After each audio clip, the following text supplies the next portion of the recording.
అందరికీ నమస్కారం. ఈరోజు కథ 'తొలి రాత్రి'. రచన శివనాగేశ్వరరావు నంబూరి గారు. ఇంకా స్టోరీలోకి వెళ్ళిపోదామా? ప్రతి వ్యక్తి జీవితంలో ఎంతో ఆశగా ఎదురుచూసే రాత్రి.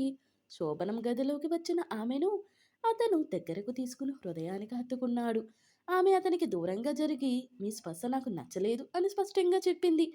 అతను బిత్తరపోయాడు. "అంతేకాదు, నేను మా అమ్మ పక్కన తప్ప ఎవరి ప్రక్కన పడుకోను" అని చెప్పి తలగడ తీసుకుని వెళ్ళి క్రింద పడుకుంది. ఆమె వింత ప్రవర్తనకు అతను విస్తుపోయాడు. "మరి పెళ్ళెందుకు చేసుకున్నావు" అని అడిగాడు అతను. "పెళ్లి వద్దంటే మా వాళ్ళు వినలేదు" అని చెప్పింది ఆ అమ్మాయి. జీవితాంతం కలిసి ఉండవలసిన భార్యతో తొలి రాత్రి గొడవ పడడం అతనికి ఇష్టం లేకపోయింది. అందుకే సహనం వహించి సమస్య గురించి ఆలోచించడం మొదలుపెట్టాడు. "ఏం ఆలోచిస్తున్నారు" అని అడిగిన ఆమెతో, "నీ అంతట నిన్ను నా దరికి రప్పించడం ఎలా అని ఆలోచిస్తున్నాను" అన్నాడతను. "ఇట్స్ ఇంపాసిబుల్" అందామె. "త్వరలోనే నీ అంతట నీవే నన్ను దగ్గరకు తీసుకునేలా చేస్తాను" అని అతను పందెం కాచాడు. "ఆల్ ది బెస్ట్" అని చెప్పిందామె. అతను పందెం గెలిచాడా లేక చిత్తుగా ఓడాడా? ఆమె వింత ప్రవర్తనకు కారణమేమిటి? ప్రతి మనిషి జీవితంలోనూ ఎంతో ప్రాముఖ్యత కలిగిన రోజది. ప్రతివారు పెళ్లికి ముందు తొలి రాత్రి గురించి తప్పక కలలు కంటారు. పెళ్లి తర్వాత ఎన్ని రాత్రులు గడిపినా తొలి రాత్రి మధుర స్మృతులు చెరిగిపోవు. ఆ శోభనం గది ఎంతో విశాలంగా ఉంది. 2 సింగిల్ కార్స్ ఒకదానికొకటి ఆనించి ఉన్నాయి. వాటి మీద మెత్తటి పరుపులు, పరుపుల మీద పాలనురుగలాంటి బెడ్షీట్స్, వాటి మీద మల్లెలు వెదజల్లారు. మంచాలకు దగ్గరగా చిన్న టీపాయ్ ఉంది. టీపాయ్ మీదున్న ఫ్లవర్ వాజులో అమర్చిన రంగురంగుల పూలు నయనానందకరంగా ఉన్నాయి. ఫ్లవర్ వాజుకు కొంచెం ప్రక్కన అగరొత్తుల స్టాండ్ ఉంది. అందులో ఉంచిన అగరొత్తులు మంచి పరిమళం వెదజల్లుతున్నాయి. ద్రాక్షపళ్ళు, తొక్కదీసి తొనలు ఒలిచి ఉంచిన బత్తాయిలు, 2-3 రకాల స్వీట్సు, పాలు ఉన్నాయి టీపాయ్ మీద. శరత్ చంద్ర మంచమంచున కాలు మీద కాలు వేసుకుని కూర్చున్నాడు. తెల్ల పైజామా, తెల్ల లాల్చీ ధరించిన అతను నవమన్మధుడులా ఉన్నాడు. ఫ్యాన్ గాలికి మంచం మీద మల్లెలు కొద్ది కొద్దిగా కదులుతుంటే చిరునవ్వుతో వాటిని చూస్తూ చేత్తో వాటిని స్పృశిస్తున్నాడు. శరత్ చంద్ర మనసెంతో ఉల్లాసంగా ఉంది. శ్వేత త్వరగా గదిలోకి వస్తే బావుణ్ణు అనుకున్నాడు. ఆ మాట అలా ఎన్నిసార్లు అనుకున్నాడో లెక్కలేదు.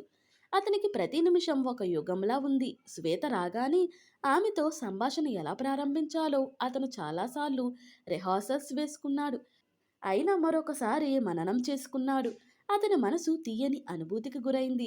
ఊహే ఇంత మధురంగా ఉంటే శ్వేత సమక్షం ఇంకెంత మధురంగా ఉంటుందో అనుకున్నాడు శరత్ చంద్ర. ఆ గదిలోని వాల్ క్లాక్ 10 గంటలు కొట్టింది. అంతలో బెడ్రూమ్ తలుపు తెరుచుకుంది. శ్వేత నెమ్మదిగా లోనికి అడుగుపెట్టింది. బయట అమ్మలక్కలు తలుపు వేసి జోకులు వేసుకుంటున్నారు. పెద్దగా నవ్వులు వినిపిస్తున్నాయి. శ్వేత తెల్లని చీర కట్టుకుని ఉంది. జడ నిండా మల్లెపూలు తురుముకుంది. తల వంచుకుని తలుపు దగ్గర నిలబడిపోయింది. ఆమెను చూడగానే శరత్ హృదయ స్పందన ఒక్కసారిగా పెరిగింది. అంతవరకు ఎన్నో ఊహించుకున్న అతను ఆమెను చూడగానే అన్నీ మర్చిపోయాడు. అపరంజి బొమ్మల బంగారు ఛాయతో మెరిసిపోతున్న ఆ అమ్మాయి తన భార్య.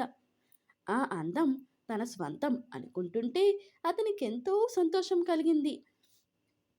ఆ ఏకాంత సమయంలో ఆమె స్పర్శ కోసం అతని మనసు తొందర చేసింది. శరత్ చంద్ర శ్వేతను సమీపించి "హలో" అన్నాడు మందస్థాయిలో. "హలో" అంది శ్వేత తల ఎత్తకుండానే. ట్యూబ్లెంట్ కాంతి ఆమె మీను మీద పడి మెరుస్తున్నది. శ్వేత కళ్ళు సిగ్గుతో బరువుగా కిందికి వాలి ఉన్నాయి. శరత్ చంద్ర శ్వేత చేతిని అందుకున్నాడు. ఆ స్పర్శకు అతను అవ్యక్తానుభూతికి గురయ్యాడు. ఆమె తన చేతిని వెనక్కు తీసుకుంది. ఇరువురి మధ్య కొంచెం సేపు మౌనం రాజ్యమేలింది. అతను మౌనాన్ని ఛేదిస్తూ "ఇంత ఆలస్యమా" అన్నాడు. ఆ మాటతో అతను ఆమె కోసం ఎంత ఆతృతగా ఎదురుచూశాడో తెలిసిపోయింది. శ్వేత చిన్నగా నవ్వి, "ముహూర్తానికి ఇంకా వ్యవధి ఉందని వాళ్ళు ఒక పట్టాన వదలలేదు" అంది. "ఇంకొంచెం ఆలస్యం చేసుకుంటే నిద్రపోయి ఉండేవాడిని" అన్నాడు శరత్చంద్ర జోక్ చేస్తూ. "పోనీ ఆ పని ఇప్పుడు చెయ్యండి" అంది శ్వేత.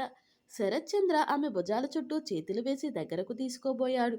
శ్వేత సుతారంగా తప్పించుకొని మంచం దగ్గరకు నడిచింది. ఆమెను అనుసరించాడు శరత్చంద్ర. శ్వేత మంచానికి కార్నర్లో అంటీ అట్టనట్లు కూర్చుంది. శరత్చంద్ర ఆమెకు చేరువగా కూర్చుని "మల్లెలు బాగున్నాయి" అని ఆమె జడలోని మల్లెల వాసన గాఢంగా ఆగ్రనించాడు. అతని చెయ్యి ఆమె నడుమును చుట్టింది. ఊపిరి ఆమె భుజం తాకింది. ఆమె కాస్తంత ఎడంగా జరిగింది. అతను ఒక స్వీట్ తీసుకుని తను సగం తిని మిగిలిన సగం శ్వేత నోటికి అందించాడు. అయితే ఆమె మురిసిపోతూ ఆ సగం స్వీటు తినలేదు. మీరు తినండి, నేను మరొకటి తీసుకుంటాను అని మరో స్వీట్ అందుకుంది. శరత్చంద్ర కొంచెం నిరుత్సాహపడ్డాడు. ఎందుకంటే తను ఎంగిలి చేసిన స్వీట్ ఆమె ఎంతో ఇష్టంగా తింటుందని ఊహించుకున్నాడు. మరుక్షణం తేరుకుని ఐ లవ్ యూ అని ఆమె బుగ్గ ముద్దాడాడు. శ్వేత నిశ్శబ్దంగా బుగ్గ మీద ముద్రను చేత్తో చెరిపివేసి ఏవైనా కబుర్లు చెప్పండి అంది. ఈ సమయంలో కబుర్లా? అతను చిన్నగా నవ్వి ఆమెను దగ్గరకు తీసుకోబోయాడు. శ్వేత శరత్కు దూరంగా జరుగుతూ సారీ, మీ స్పర్శ నాకు నచ్చలేదు అంది. ఆ మాటకు అతను అదిరిపడి ఏమంటున్నావు అన్నాడు. నాకు మీ స్పర్శ నచ్చలేదు అంటున్నాను. ఆమె అతనికి ఎడంగా మంచం మీద నడుం వాల్చింది. క్షణమాగి అతను ఆమె నడుం మీద చేయి వేశాడు. నేను మా మమ్మీ పక్కన తప్ప మరెవరి పక్కన పడుకొని ఎరగను. ఎవరైనా నా మీద చేయి వేస్తే నాకు నిద్ర పట్టదు. ఆమె అతని చేతిని తన మీద నుంచి తీసేసింది. నిద్రకు ఆమె కన్నులు వాలిపోతున్నాయి. ఆ మాటకు శరత్చంద్ర అదిరిపడ్డాడు. భార్యను దగ్గరకు తీసుకుని తన హృదయానికి ఆనించుకుని ఆమె మీద చెయ్యి వేసి హాయిగా నిద్రపోవాలన్నది అతని కోరిక. ఆ కోరిక ఈనాటిది కాదు. పెళ్ళి అనే పదానికి అర్థం తెలిసినప్పటి నుంచి భార్యతో అటువంటి సౌన్నిహిత్యం అతను కలలు కన్నాడు. కానీ ఇప్పుడు శ్వేత అలా చెయ్యి వేస్తే నిద్ర పట్టుదంటుంటే అతనికి మతిపోయింది. మనసు సంభాళించుకుని అలా చెయ్యి వేయకపోతే నాకు నిద్ర పట్టదు డియర్ అన్నాడు. శ్వేత మంచం మీద నుంచి పైకి లేచి అలా అయితే నేను కింద పడుకుంటాను అని దిండి తీసుకుని వెళ్ళి క్రింద పడుకుంది. తొలి రాత్రి అటువంటి సమస్య వస్తుందని అతను ఊహించలేదు. అయితే ఆమె అన్నదానికి అతను కోపం తెచ్చుకోలేదు, అసహనంగా ఫీల్ అవ్వలేదు. ఆమెను అర్థం చేసుకోవడానికి ప్రయత్నించాడు. శరత్చంద్ర ఆమె వంకై తదేకంగా చూడసాగాడు. అంతలో శ్వేత అతని వంక చూసి ఏమిటలా చూస్తున్నారు అంది. శరత్చంద్ర చిరునవ్వు నవ్వి నీ అంతటి నీవే వచ్చి నా ప్రక్కన పడుకునేలా చేయడం ఎలా అని ఆలోచిస్తున్నాను అన్నాడు. అది అసంభవం. నేను మా మమ్మీ పక్కన తప్ప మరెవరి పక్కన పడుకోను, ఎరగను, పడుకోను కూడా అంది. ఆమె స్వరంలో స్థిరత్వం ధ్వనించు. శ్వేత, నీతో బెడ్ కాస్తున్నాను. నెల తిరిగేసరికి నీవే స్వయంగా వచ్చి నా ప్రక్కన పడుకునేలా చేస్తాను సవాల్గా అన్నాడు శరత్చంద్ర. ఓడిపోతారు అంది శ్వేత సన్నగా నవ్వుతూ. అదే చూద్దాం అన్నాడు శరత్చంద్ర. బెస్ట్ ఆఫ్ లక్ అని కటిక నేల మీదే కళ్ళు మూసుకొని నిద్రలోకి జారుకుంది శ్వేత. శరత్చంద్రకు ఆ రాత్రి నిద్ర కరువయింది. అతను తనకు వచ్చిన సమస్యను అన్ని కోణాల్లోంచి విశ్లేషించాడు. పరిష్కారం కోసం ఆలోచించాడు. 3 రాత్రులు అలానే గడిచిపోయాయి. ఆ తరువాత అతను బయలుదేరుతుంటే అత్తామామలు మరో 2 రోజులు ఉండమని బలవంతం చేశారు. సారీ, సెలవు లేదు, మంచి రోజు చూసి శ్వేతను మా ఊరు పంపండి అని బయలుదేరిపోయాడు శరత్చంద్ర. శ్వేత అతనికి చిరునవ్వుతో వీడుకోలు పలికింది.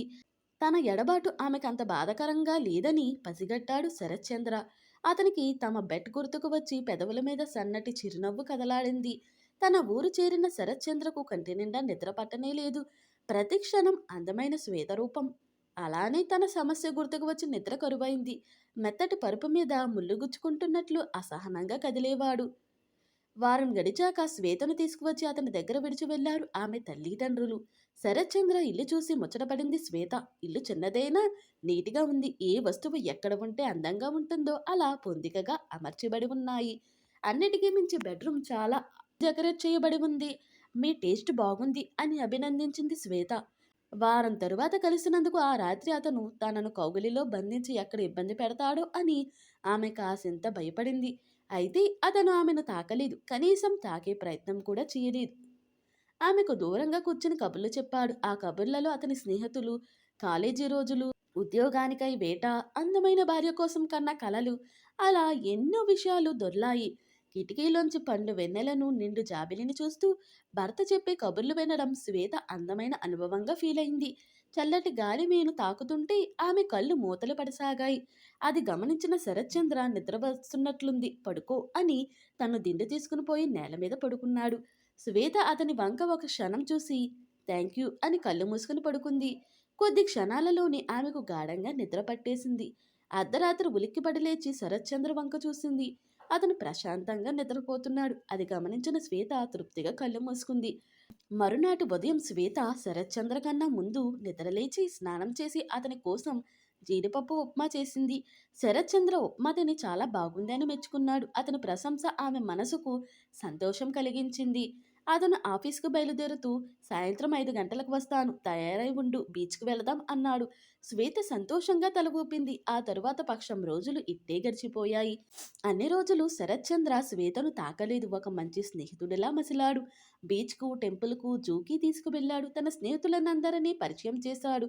వాళ్ళు నీ భర్త చాలా మంచివాడు అని పొగిడితే ఆమెకు గర్వంగా అనిపించింది. శ్వేతకు బుక్ రీడింగ్ ఇష్టమని తెలుసుకుని మంచి నవలలు కొని తెచ్చాడు. ఆమె ప్రతి చిన్న అభిరుచిని తెలుసుకున్నాడు. ఒకరోజు శ్వేతకు కొద్దిగా జ్వరం వచ్చింది. శరత్ చేసిన హడావిడి ఇంత అంతా కాదు. ఆఫీస్ మానేశాడు. ఆమెను హాస్పిటల్‌కి తీసుకెళ్లాడు. చిన్న పని కూడా చేయనివ్వలేదు. వంట పనంతా తానే స్వయంగా చేశాడు. ఏమిటండి ఇది? కాస్తంత జ్వరానికి ఇంత హడావిడా? అన్న శ్వేత మాటను ఖాతరు చెయ్యలేదు. ఒకరోజు బోర్డు మీటింగ్ ఉండి శరత్చంద్ర ఆలస్యంగా ఇంటికి వచ్చాడు. స్నానం చేసి భోజనం ముగించుకుని బెడ్రూమ్ చేరిన శరత్చంద్ర ఆశ్చర్యపోయాడు. డబల్ కాటు మీద పాలనురుగ లాంటి తెల్లటి బెడ్షీట్, దాని మీద వెదజల్లిన మల్లెపూలు, అగరొత్తుల పరిమళం. అతను శ్వేత వంక చూశాడు. ఆమె సిగ్గుతో అతని ఛాతీలో తలదాచుకుంది. ఆ రాత్రి వారి కలయిక మధురం, సంపూర్ణం. శరత్చంద్ర తలగడ తీసుకుని రోజులా క్రింద పడుకున్నాడు. మరుక్షణం శ్వేత కూడా వచ్చి అతని పక్కనే చేరి హత్తుకుపోతూ, ఓడిపోయానని సంతోషంగా ఒప్పుకుంటున్నాను. ఇక మీరు కింద పడుకోవలసిన అవసరం లేదు అంది. శరత్చంద్ర ఆమె వంక సంతోషంగా చూశాడు. శ్వేత శరత్చంద్ర చేతిని తన చేతిలోకి తీసుకుని చెప్పడం మొదలుపెట్టింది. నాకు చిన్నప్పటి నుంచి మా మమ్మీ దగ్గర చేరిక ఎక్కువ. ఆమె నన్ను లాలించేది, బుజ్జగించేది, ఏ చిన్న కష్టం వచ్చినా అక్కున చేర్చుకునేది. ఆమె స్పర్శ నాకు ఊరటనిచ్చేది, ధైర్యాన్నిచ్చేది. మన ఫస్ట్ నైట్‌కి మీరు నాకు అపరిచితులే.